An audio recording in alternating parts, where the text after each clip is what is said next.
Өзүңүздөр көрүп тургандай, бул жай мурун унаа токтоочу жай болгон, эскилиги жеткендиги үчүн бузулуп, анын ордуна жаңы унаа токтоочу жай салуу пландалып, бирок таштанды таштоочу жайга айланган.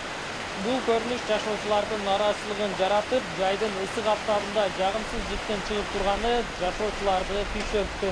2000ден ашым калк жашаган аймактагы гараждар май айында бузулуп баштаган. Андан бери бир топ убакыт өтүп, анын орду таштандыга толгон. Мындай жагдай жашоочулардын нааразычылыгын жаратууда. Бу жерде 3 ай 4 ай болду. Ушул калыбында турат. Бу жерде бала чака ойнойт экен, мына жерде суу бар, мына жерде мусуз болсо, ана мен үйүм айнен ача албай калдым. Сасып турат. Бу жерде алган эч ким жок. Кече күнү 30 күнү келишти, машина менен, трактор менен бизди кыйкыртып туруп албай кетип калды. Күрөгүн да көтөрүп жүрүшүр. Жок дегенде күрөк менен ушу мусут алып кетсе болот эле, башкасын таштап койсо. Калганын булар бүтүрөт экен мына немелер. Мана сатан немелеричи. Мына чукурга түшүп кетсе деле оңой эмес. Канат карап мына шу жерден кара ойнап койсо, эркинче кое албайбыз. Мурдагы гараж бойдон болсо тосуп жакшыраак турган эле. Ошону бир кытай эле өзүңөр окшош кылып краскалап алгыла, оңдоп алгыла десе дагы оңдоп алат дейт да.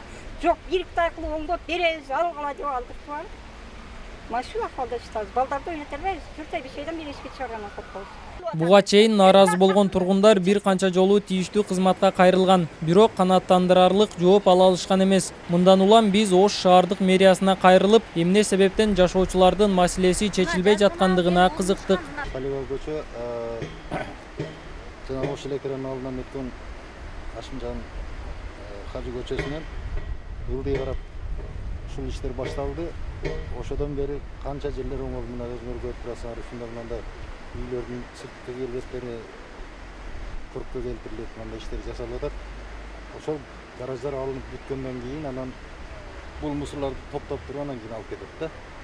Бир гаражды алгангалы бирден машина кора боло берет, ошон үчүн топтолуп калган болушу мүмкүн. Ушул тапта шаардык мэрия көп кабаттуу үйлөрдүн арасындагы мыйзамсыз, эскилиги жеткен курулуштарды сүрдүрүп жатат. Бул иштер толугу менен бүткөн соң андан чыккан таштандылар чыгарылып, ордуна заманбап унаа токтотуучу жай куруу каралган. Бул бардыгы мына гараждардын орду баягындай яма болгон. Ар бир гараждын ичиндечи. Ошо ямаларга шагалдарды толтуруп, анан үстүн тегизделип бүт бардыгындай. Мына жогору жактан мисалы жашына болуп башталган.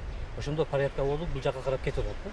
Салиева көчөсүндөгү негизги мына азыркы жашоочулардын Салиева 15, 13, 11, 9 ушундайнын катарынан келет. Ошо Казымбеков көчөсүнө чейин. Ушул каналдын эки жак бетиден ушул жакшынакай болуп заман талабына ылайык жасалып, мусордан тазаланып, мына машина койгонго дагы жакшы мындай шарттар түзүлгөн жатат да бул жерде жашоочулар үчүн. Жашоочулар жергиликтүү бийлик жасап жаткан иштерди колдой турганын айтып, бирок сүрдүрүлгөн курулуш өз убагында тазаланып турса деген пикирде. Анткени курулуш бузулгандан кийин ордунда калган таштандылар көбөйүп олтуруп, жакын жашаган көп кабаттуу үйдүн жашоочуларына ыңгайсыздык жаратып жатканын айтышат. Нургелди Каныбек уулу, Асылбек Турдалиев, ТМЖ жаңылыктары.